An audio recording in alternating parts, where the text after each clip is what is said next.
Сега стоя отново пред вас с този отбор и отново търся вашата подкрепа, за да продължим тази промяна, започната миналата година. Защото тя е абсолютно наложителна. Това, което се случва в държавата, не може да продължава така.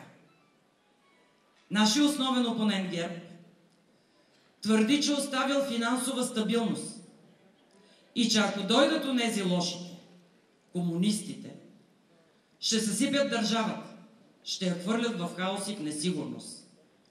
Господин Борисов, не искаме вашата финансова стабилност, която представлява 27 милиарда лева дълг, защото ето тези хора в залата ще го плащат този дълг. Скъпи дами и господа, другарки и другари, вече 1/3 от това, което изкарва всеки от нас, не е ваше. Дължим го. Бойко Борисов ни го взе в аванс.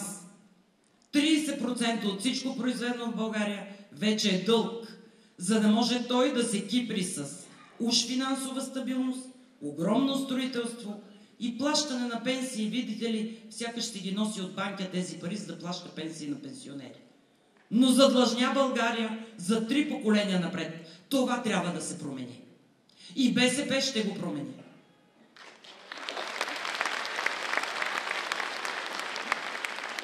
С такъв лидер никакъв шанс за противници. Ние тръгваме за победа и то колкото се може по-голямо.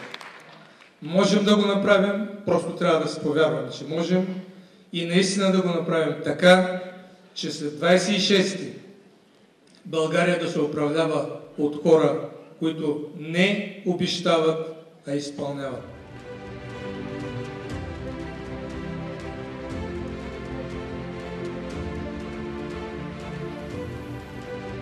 На 26 март гласувайте с номер 10. Купуването и продаването на гласове е престъпление.